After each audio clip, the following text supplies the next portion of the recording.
नमस्कार, आपका बहुत बहुत स्वागत है हमारे चैनल द फार्माकोस 2.0 पे। तो आज के इस वीडियो में हम बात करने वाले हैं कम्युनिटी फार्मेसी एंड मैनेजमेंट के इम्पॉर्टेंट क्वेश्चंस के बारे में, जो कि 3 मार्क्स के हैं।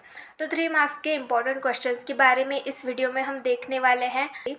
यहाँ पर भी हमने जो भी इम्पॉर्टेंट क्वेश्चंस निकाले हैं, उन क्वेश्चंस में समर 2023 के और विंटर 2023 में जो भी क्वेश्चंस आए थे वो क्वेश्चन भी यहाँ पर इंक्लूड है। मोस्ट ऑफ द क्वेश्चंस वही में से है। अब ऐसा क्यों कर रहे हैं हम? जो प्रीवियस ईयर के पेपर है वो क्यों ले रहे हैं? वो क्वेश्चन रिपीट होते हैं क्या? तो हाँ, वो क्वेश्चंस रिपीट होते हैं। जो प्रीवियस ईयर के क्वेश्चंस होते हैं वो रिपीट होते हैं, पर ऐसा नहीं है कि प्रीवियस ईयर में जिस तरीके से वो क्वेश्चन आया था उसी तरीके से वो इस पेपर में भी आएगा, सेम टू सेम वैसे ही आएगा। ऐसा नहीं होता है। उस क्वेश्चन को थोड़ा बहुत मॉडिफाई करते हैं वो लोग। जैसे कि हम एग्जांपल में ले सकते हैं, हाइपरटेंशन से रिलेटेड क्वेश्चंस आए थे। समर 2023 में भी आए थे, विंटर 2023 में भी आए थे, और अभी रिसेंटली समर 2024 का फार्माकोलॉजी का पेपर हुआ है, उसमें भी आया था। आपने देखा होगा, उसको मॉडिफाई किया है। किस तरीके से मॉडिफाई किया है? जैसे कि आपने समर 2023 फार्माकोलॉजी का पेपर देखा होगा, तो वहाँ पर हाइपरटेंशन से रिलेटेड किस तरीके का क्वेश्चन आया था कि define anti hypertensive agents, classify they, mention type of hypertension. इस तरीके से समर 2023 में फार्माकोलॉजी में हाइपरटेंशन से रिलेटेड क्वेश्चन आया था। अब हाइपरटेंशन से ही रिलेटेड विंटर 2023 में क्वेश्चन आया था, वो भी 3 मार्क्स के लिए। समर में 5 मार्क्स के लिए आया था, विंटर में 3 मार्क्स के लिए आया था। और क्वेश्चन किस तरीके से था? Define and classify anti hypertensive agents with example. इस तरीके से हाइपरटेंशन से रिलेटेड क्वेश्चन आया था। देन अगेन समर 2024 में हाइपरटेंशन से रिलेटेड क्वेश्चन आया था। किस तरीके से आया था? Classify anti hypertensive agent with example, give mechanism of action of ACE inhibitors.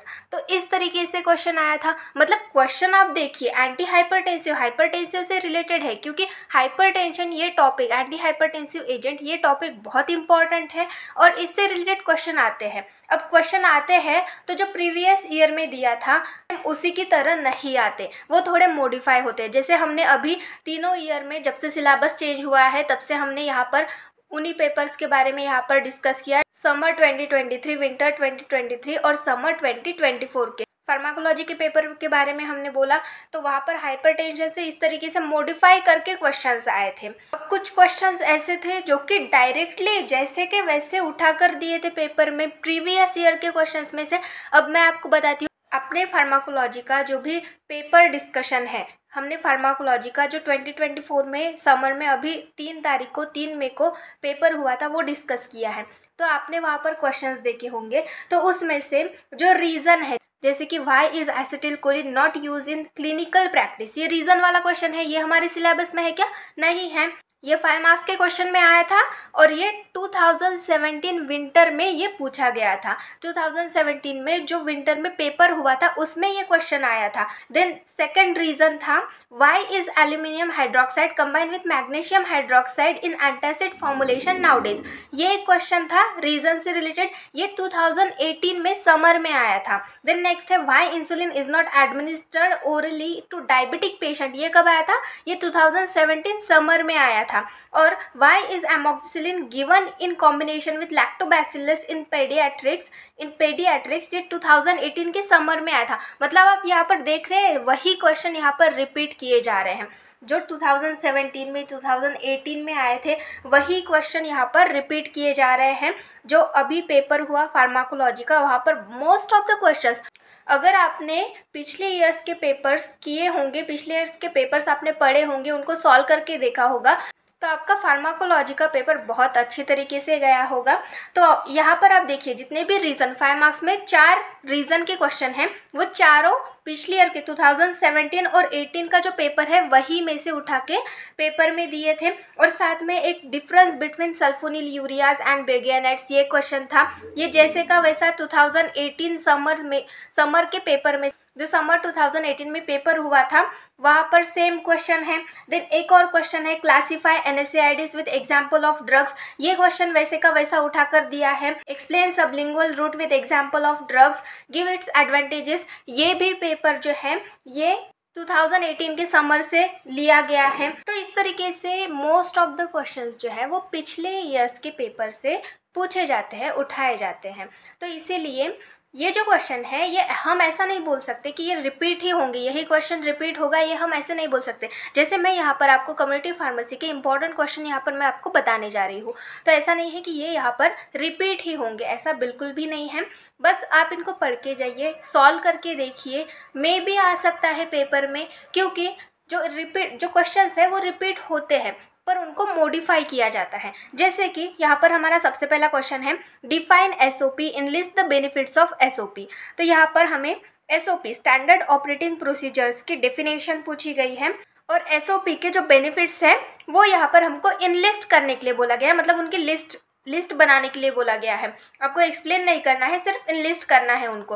तो ठीक है, बेनिफिट्स यहाँ पर एसओपी के इनलिस्ट करने हैं। तो इसकी जगह enlist the benefits of SOP की जगह यहाँ पर give advantages and disadvantages of SOP, इस तरीके का क्वेश्चन भी हो सकता है। मतलब अब क्या हुआ, ये क्वेश्चन तो है पर इसी में कुछ अलग क्वेश्चन डाल के इसी में कुछ अलग तरीके का क्वेश्चन यहाँ पर डाला जा सकता है। तो इस तरीके से क्वेश्चंस आते हैं, मॉडिफाई करके आते हैं, रिपीट तो होते हैं पर वो मॉडिफाई होते हैं। मतलब जैसे कि वैसे कुछ क्वेश्चंस होते हैं जो कि जैसे कि वैसे पूछे जाते हैं, पर कुछ जो क्वेश्चन होते हैं उनमें कुछ बदलाव किए जाते हैं। इस तरीके से क्वेश्चंस आते हैं। तो आइए देखते हैं 3 मार्क्स से जो भी इंपॉर्टेंट क्वेश्चन है कम्युनिटी फार्मेसी एंड मैनेजमेंट के, उनके बारे में देखते हैं। सबसे पहला हमने क्वेश्चन देखा, define SOP, enlist the benefits of SOP. तो एसओपी को यहाँ पर आपको डिफाइन करना है, ये 1 मार्क के लिए हो गया। Enlist the benefits of SOP, तो इनलिस्ट करना है बेनिफिट्स, ये 2 मार्क्स के लिए हो गया। तो ऑलमोस्ट 4 बेनिफिट्स तो आपको यहाँ पर इनलिस्ट करने हैं। तो इस तरीके से ये 3 मार्क्स का क्वेश्चन बनता है। देन नेक्स्ट है, explain legal requirement to set up a retail pharmacy. तो कुछ लीगल रिक्वायरमेंट्स लगती हैं रिटेल फार्मेसी को सेटअप करने के लिए। रिटेल फार्मेसी लगाने के लिए कुछ लीगल रिक्वायरमेंट्स होती है, वो कौन कौन सी होती है वो यहाँ पर आपको एक्सप्लेन करनी है। चैप्टर नंबर 9 में जो हमारा सबसे पहला टॉपिक है वो इसी से रिलेटेड है। तो वहाँ पर हमने लीगल रिक्वायरमेंट्स देखी, वो सारी आपको यहाँ पर एक्सप्लेन करनी है। तो इस तरीके से ये 3 मार्क्स के लिए क्वेश्चन आ सकता है। देन नेक्स्ट है question number 3, define patient counselling, what are the benefits of patient counselling. तो पेशेंट काउंसलिंग की यहाँ पर आपको डेफिनेशन लिखनी है। What are the benefits of patient counselling, patient counselling के बेनिफिट्स क्या है वो यहाँ पर आपको लिखने हैं। तो इस तरीके से ये 3 मार्क्स के लिए क्वेश्चन आता है।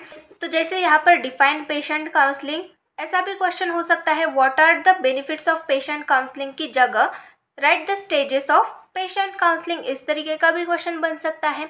तो इस तरीके से ये क्वेश्चन बनते हैं, मॉडिफाई होते हैं, इनमें बदलाव करके फिर पेपर में दिए जाते हैं। देन नेक्स्ट है question number 4, define audits. Audits को आपको यहाँ पर डिफाइन करना है। ऑडिट्स मतलब क्या होता है, इंस्पेक्शन को ही हम ऑडिट बोलते हैं।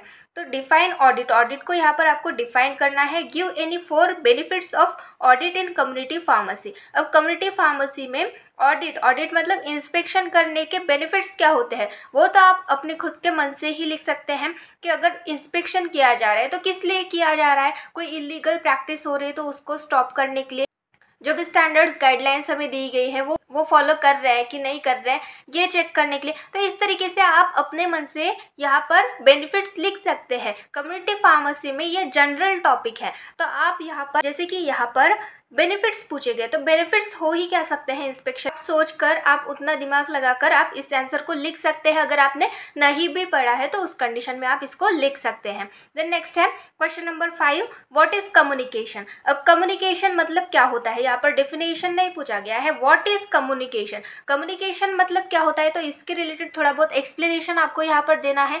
देन नेक्स्ट है write a short note on body language as effective communication. तो बॉडी लैंग्वेज ये एज अ इफेक्टिव कम्युनिकेशन करके माना जाता है। बॉडी लैंग्वेज जो होती है इसको कम्युनिकेशन का एक इफेक्टिव टाइप माना जाता है। तो इसके ऊपर एक शॉर्ट नोट लिखना है यहाँ पर। तो इस तरीके से ये 3 मार्क्स के लिए क्वेश्चन आता है। देन नेक्स्ट है enlist the patient counselling tips for tuberculosis. Tuberculosis से रिलेटेड जो भी मेडिसिन हो गए या फिर जो भी उनकी थेरेपी हो गई उससे रिलेटेड यहाँ पर काउंसलिंग करनी है। तो यहाँ पर क्या करना है, सिर्फ इनलिस्ट करना है, यहाँ पर एक्सप्लेन नहीं करना है। जो भी आप पॉइंट्स लिखेंगे उनको एक्सप्लेन नहीं करना है, सिर्फ इनलिस्ट करना है। अब पेशेंट काउंसलिंग में आप ट्यूबरक्यूलोसिस की जो भी थेरेपी है, जो भी ड्रग्स है उनके रिलेटेड काउंसिल कर रहे हो, तो कोई भी फार्मासिस्ट है वो काउंसिल करेगा। तो वो क्या बताएगा, जो मेडिसिन है वो किस तरीके से खानी है। हाउ टू एडमिनिस्टर मेडिसिन, कोई मेडिसिन है उसकी स्टोरेज कंडीशन बता सकते हैं, how to store medicine. Then next क्या बता सकता है, उसके साइड इफ़ेक्ट्स क्या हो सकते हैं, तो साइड इफ़ेक्ट्स, देन इंटरैक्शंस, उसके यूजेस क्या है, या फिर उस मेडिसिन को हैंडल किस तरीके से करना है, कुछ प्रिकॉशंस होंगे तो वो किस तरीके से लेने हैं, पोटेंशियल रिस्क होंगे तो वो क्या क्या होंगे, वार्निंग्स क्या होंगे।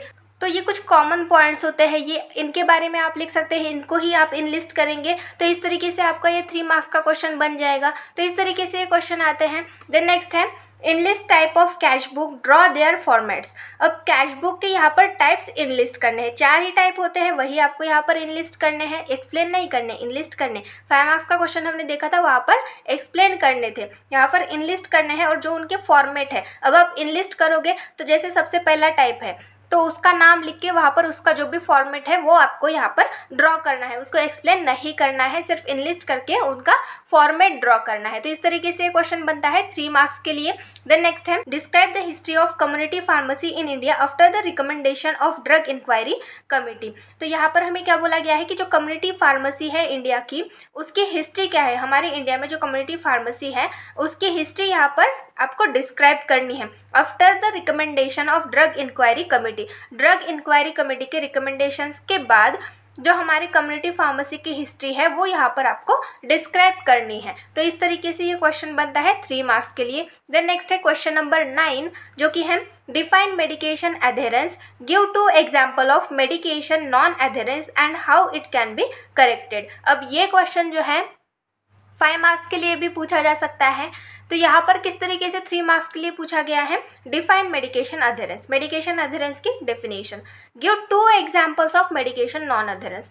2 एग्जाम्पल्स पूछे गए हैं, हाफ मार्क के होंगे, एक एग्जाम्पल हाफ मार्क का, दूसरा एग्जाम्पल हाफ मार्क का। इस तरीके से ये 1 मार्क के मेडिकेशन नॉन अधेरेंस के example and how can it be corrected, और वो किस तरीके से हम करेक्ट कर सकते हैं, ये 1 मार्क के लिए। तो इस तरीके से ये 3 मार्क का क्वेश्चन बन सकता है। अगर 5 मार्क्स का यही क्वेश्चन हुआ तो यहाँ पर आपको 2 एग्जाम्पल्स ऑफ मेडिकेशन अधेरेंस ऐसा नहीं देगा, वहाँ पर कैसे होगा, explain the factors which influence the non adherence, इस तरीके का होगा। और यहाँ पर ये 3 मार्क के लिए इसलिए यहाँ पर स्पेसिफिक बताया गया है कि 2 एग्जाम्पल्स ही लिखने हैं। तो इस तरीके से ये 3 मार्क्स का क्वेश्चन बनता है।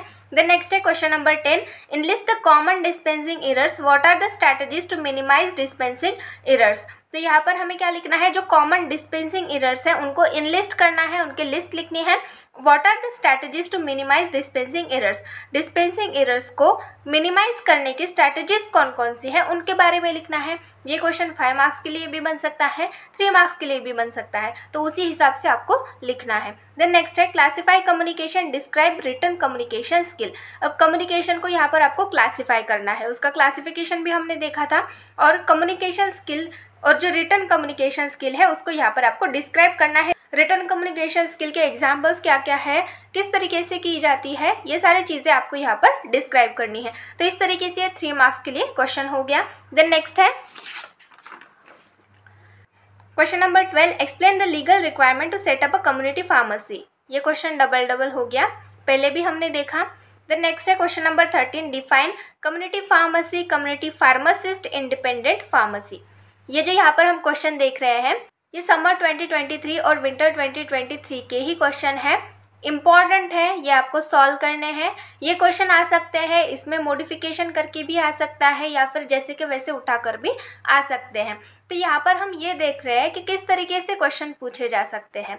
जो भी प्रीवियस ईयर के क्वेश्चन हैं, मैंने जब फार्माकोलॉजी के इम्पॉर्टेंट क्वेश्चन बताया था तब भी मैंने आपको क्लियरली कहा था कि जो भी पिछली ईयर के प्रीवियस ईयर के क्वेश्चन पेपर है वो आपको देखना है, वो आपको पढ़ना है, समझना है, वो आप सॉल्व करके भी देख सकते हैं। जो सिलेबस में नहीं है वो भी टॉपिक आप वहाँ से पढ़ सकते हैं, मैंने ऐसा बोला था। अगर आपने वो पढ़े होंगे तो बहुत अच्छी बात है। तो इसी तरीके से ये जो क्वेश्चन है ये भी आपको सॉल्व करके देखने हैं, ये भी आपको पढ़ने हैं, समझने हैं, किस तरीके से इनका आंसर लिखा जाता है, किस तरीके से क्वेश्चन पूछे जाते हैं, ये सब चीज़ें आपको देखनी है प्रॉपरली। तो हमारा क्वेश्चन था define community pharmacy, community pharmacist and independent pharmacy. तो इस तरीके से डेफिनेशंस पूछे जा सकते हैं 3 मार्क के लिए। देन नेक्स्ट है question number 14, give the formula for BMI calculation, draw the BMI versus weight chart, enlist the risk disease associated with obesity. अब आप देखिए, हेल्थ स्क्रीनिंग में से ये क्वेश्चन आया है। क्या क्वेश्चन है? Give the formula for BMI calculation. अब BMI कैलकुलेशन का फॉर्मूला हमने उस टॉपिक में पढ़ा क्या? वहाँ पर सिर्फ हमने BMI ये एक नाम पढ़ा। अब नाम पढ़ा, हमने इसका कैलकुलेशन कुछ नहीं किया, पर हमने कुछ कंडीशंस पढ़े, जैसे कि BMI हो गया या फिर डिप्रेशन हो गया, BP हो गया। तो ये सारी जो चीज़ें हैं इनके रिलेटेड आपको इन्फॉर्मेशन रहना ज़रूरी है, क्योंकि क्वेश्चन इस तरीके से भी बन सकते हैं। Body mass index calculation, body mass index calculation का फॉर्मूला यहाँ पर आपको लिखना है। अब प्रैक्टिकल में आपने ये पढ़ा होगा, प्रैक्टिकल में बॉडी मास इंडेक्स का फॉर्मूला दिया है, कैलकुलेशन किस तरीके से किया जाता है वो भी दिया है। तो आप फॉर्मूला यहाँ पर आसानी से लिख सकते हैं। और draw a BMI versus weight chart, जो BMI और वेट चार्ट है वो आपको यहाँ पर ड्रॉ करना है। और साथ में enlist the risk disease associated with obesity. तो ओबेसिटी से एसोसिएटेड जो भी कंडीशंस, जो भी रिस्क कंडीशंस होते हैं, जो भी रिस्क डिसीज होते हैं, उनको यहाँ पर आपको इनलिस्ट करने हैं। तो इस तरीके से क्वेश्चन बन सकता है, इस तरीके से क्वेश्चन आ सकता है। अब यहाँ पर BMI से रिलेटेड आ गया, आपको BP से रिलेटेड भी आ सकता है, ब्लड प्रेशर से रिलेटेड आ सकता है, ब्लड शुगर लेवल से रिलेटेड आ सकता है, डिप्रेशन से रिलेटेड आ सकता है। तो इस तरीके से क्वेश्चंस बन सकते हैं। देन नेक्स्ट है question number 15, describe the professional responsibilities of community pharmacist. अब कम्युनिटी फार्मासिस्ट की रिस्पॉन्सिबिलिटीज, प्रोफेशनल रिस्पॉन्सिबिलिटीज क्या है वो आपको यहाँ पर डिस्क्राइब करनी है। डिस्क्राइब करनी है, इनलिस्ट नहीं बोला गया या फिर राइट नहीं बोला गया है, डिस्क्राइब बोला गया है। तो यहाँ पर आपको डिस्क्राइब करनी है। तो इस तरीके से ये 3 मार्क्स के लिए क्वेश्चन बनता है।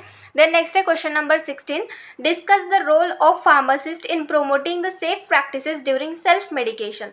तो सेल्फ मेडिकेशन के टाइम जो फार्मासिस्ट है वो सेफ प्रैक्टिस किस तरीके से प्रोमोट करता है, उसका रोल किस तरीके का है, उसका रोल किस तरीके का है इस सिचुएशन में, इस कंडीशन में, वो आपको यहाँ पर डिस्कस करना है। तो इस तरीके से ये क्वेश्चन बनता है, सिंगल क्वेश्चन है, इस तरीके से क्वेश्चन बनता है 3 मार्क्स के लिए। देन नेक्स्ट है question number 17, define auxiliary label, give advantages of pictogram. तो ऑक्सिलरी लेबल की डेफिनेशन आपको यहाँ पर लिखनी है। जो प्रिस्क्रिप्शन एंड प्रिस्क्रिप्शन हैंडलिंग, ये पूरा टॉपिक बहुत इंपॉर्टेंट है। ये पूरा टॉपिक आपको बिल्कुल भी स्किप नहीं करना, पूरा टॉपिक आपको करके जाना है। जितने भी यहाँ पर टॉपिक्स हैं वो अच्छी तरीके से समझने हैं। Prescription handling, legality, parts of prescription, prescription से रिलेटेड जो भी इंफॉर्मेशन है वो सारी चीज़ें, जो भी लेबलिंग होती है या फिर गुड डिस्पेंसिंग प्रैक्टिस हो गया, ये सारी चीज़ें आपको करनी है इस चैप्टर में से। जो भी प्रिस्क्रिप्शन और प्रिस्क्रिप्शन हैंडलिंग है इस चैप्टर में से सारे टॉपिक्स आपको कवर करने हैं। तो यहाँ पर हमारा क्वेश्चन था define auxiliary label, give advantages of pictogram.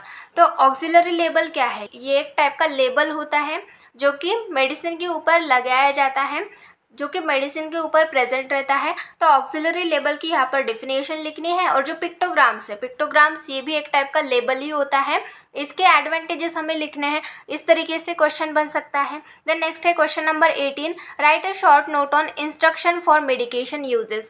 तो यहाँ पर हमें मेडिकेशन यूजेस के ऊपर शॉर्ट नोट लिखना है। मेडिकेशन यूजेस के रिलेटेड कुछ इंस्ट्रक्शंस होते हैं। अब इंस्ट्रक्शन किस तरीके से होंगे मेडिकेशन यूजेस से रिलेटेड, कि वो किस तरीके से हैंडल करना है, किस तरीके से स्टोर करना है, छोटे बच्चों के हाथ में नहीं देना है।